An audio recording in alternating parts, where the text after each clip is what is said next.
আমরা যে করুণ পরিস্থিতির মধ্যে আছি সেখানে তিনি আজকে শালবনীতে উদ্বোধন করতে গেলেন।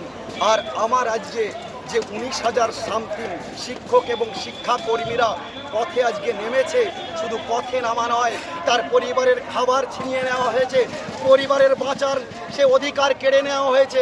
আজকে সেখানে আসার প্রয়োজন তিনি সব থেকে আগে বোধ করতেন যদি তিনি মানবিক হতেন, এবং ওনার কথায় আমরা দ্বিচারিতা বুঝতে পারছি। আজকে উনি আসুন, আমাদের সঙ্গে বসুন, যে তোমাদেরকে আমরা ফিরিয়ে আনবো। তাতে কোন আইনজীবীর সঙ্গে কথা বলতে হবে, কোন বিচারপতির সঙ্গে কথা বলতে হবে, সেটা মিডিয়ায় না বলে উনি সেটা করবেন, সেটা তো আমরা দেখতে যাব না। আমাদেরকে চাকরিতে বহাল রাখতে হবে, এটাই আমাদের অনুরোধ। পিটিশনে যাওয়ার কথা বলছেন, আদতে লিস্ট ছাড়া, যোগাযোগের লিস্ট ছাড়া রিভিউ পিটিশনে গেলে কি কোনো লাভ হবে? ছোটবেলায় ললিপপ খেয়েছিলেন, এটা ললিপপ ছাড়া আর কিছু নয়। আপনি ভাবুন যে আজ তার কথা বলছেন ললিপপ তো, যে রিভিউ পিটিশনে যাবো অথচ যোগ্য লিস্ট বের করবো না, মিরর ইমেজ বের করবো না, এবং ওএমআর সিট প্রকাশ করবো না, এবং এক এক সময় এক এক কথা আমাদের সঙ্গে দ্বিচারিতা, এটা কিন্তু আমরা মেনে নিতে পারছি না। এটা আমাদের কাছে লজ্জার বিষয়, এটা আমাদের কাছে ঘৃণার বিষয়। আজ ভাবুন, গ্রুপ সি গ্রুপ ডি মাস আনতে 20 থেকে 25,000 টাকা মাইনে পায়, এর ঊর্ধ্বে কেউ পায় না। কারো ঋণ নেওয়া আছে পাবলিক ইন্টারেস্টে, কারো নেওয়া আছে হোম লোন নেওয়া আছে, আজকে কারো মা বাবা অসুস্থ, কারো পরিবারের সন্তানদের পড়াতে হচ্ছে, সেই 20-25,000 টাকায় সংসার চলে না। আর আমার মাননীয় সুপ্রিম কোর্ট বিচারপতি কি রায় দিলেন, যারা 70 থেকে 60,000 টাকা মাইনে পায় সেই শিক্ষকরা বহাল থাকবেন 31শে ডিসেম্বর পর্যন্ত। আর আমরা গ্রুপ সি গ্রুপ ডি সমাজের কুকুর ছাগল, আমাদেরকে তাড়িয়ে দিতে হবে। তাই আজকে বিচার ব্যবস্থাকেও ধিক্কার জানাই যে আমাদেরকে এই সমাজের থেকে মরে যেতে বাধ্য করেছে এই বিচার ব্যবস্থা।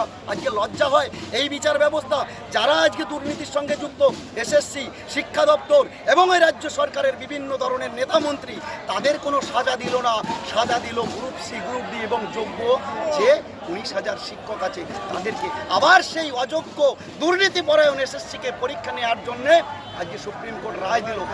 আপনাদের এই পরিস্থিতির জন্য বিরোধীদের দায়ী করেছেন আবার মুখ্যমন্ত্রী। তিনি বলছেন যে আমরা চাকরি দিই, ওরা চাকরি খায়, যারা চাকরি খেয়েছে তাদের ভরসা করবেন না, আপনারা গ্রুপ সি গ্রুপ দিয়ে নিয়ে আমরা আবার রিভিউ পিটিশনে যাবো, আপনারা ফিরে যান, নিশ্চিন্তে ক্লাস করান।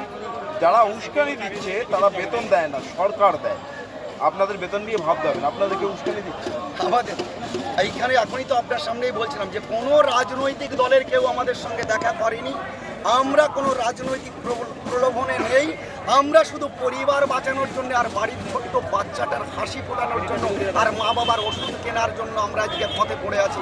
তাই বলতে বিরোধীরা চাকরি খেয়েছে, না না, তা কি করে হয়?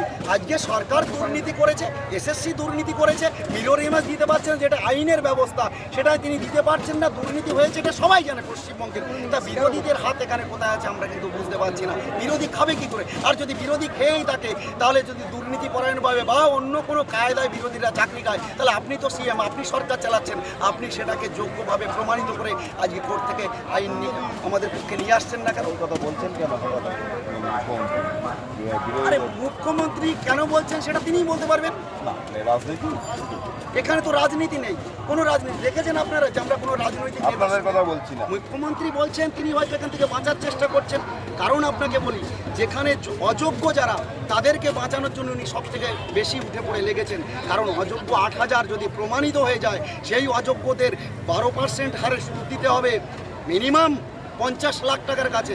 ঘর বাড়ি বিক্রি করেও দিতে পারবে না, তখন সেই নেতা মন্ত্রীদের কাছে ওরা কিন্তু ছুটে যাবে। তাই অযোগ্যদের বাঁচানোর প্রধান দায়িত্ব সরকারের হয়ে পড়েছে।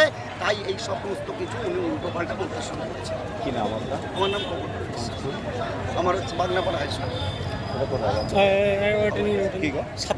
সাতটা বাজে টাইম লাইন দিল না, 7টা বাজে। আমরা সরকারের কাছে অনুরোধ করছি, দেখুন আজকে আমরা পথে নেমেছি এই গরমে। যে সমস্ত আমলারা আছে বা অফিসের চাকরি করেন, সিএম থেকে শুরু করে সবাই ঠান্ডা করে ঠান্ডা খাচ্ছে, আর আমরা আজকে না খেয়ে না পরে, আজ এমনকি এই মানবিক সরকার যেটা টিভির সামনে এসে বলে, সেই মানবিক সরকার আমাদের কোনো টয়লেটের ব্যবস্থা করেনি, কোনো জলের ব্যবস্থা করেনি। এমনকি আমাদের 8 জন আজকে অফিসের ভেতরে আছে, অনশন করে পড়ে আছে, তাদের কাছ থেকে পর্যন্ত ইলেকট্রিসিটি কেটে নিয়েছেন, তারা এই গরমে সেখানে পড়ে আছে। তাই তারা যদি অসুস্থ হয়, এখানে অলরেডি অসুস্থ হয়ে পড়েছে অনেকে, সেই মানবিক মুখ কোথায় আজকে মুখ্যমন্ত্রী মুখ্যমন্ত্রী। আর যদি এই অসুস্থ হয়, আমার কোনো সহযোদ্ধার যদি কিছু হয়, কারো বাড়িতে যদি কোনো দুর্ঘটনা ঘটে, তাই 7টা পর্যন্ত বলে দিচ্ছি, যদি ওএমআর প্রকাশ করেন, যোগ্য লিস্ট বের করেন ভালো, আর নাহলে 7টার পরে আমরা কি করতে পারি সেটা আমরা দেখি। সেটা আমাদের আরো বড় ভাবনা চিন্তা। আন্দোলন। হ্যাঁ, আন্দোলন তো অবশ্যই হবে, কারণ মুখ্যমন্ত্রী আমাদের দেখিয়েছেন যে আন্দোলন করে উঠে আসতে হয়, আর সেই আন্দোলনে ওনার দেখানো পথেই আমরা হাঁটব। আরেকবার নামটা বলে দিন।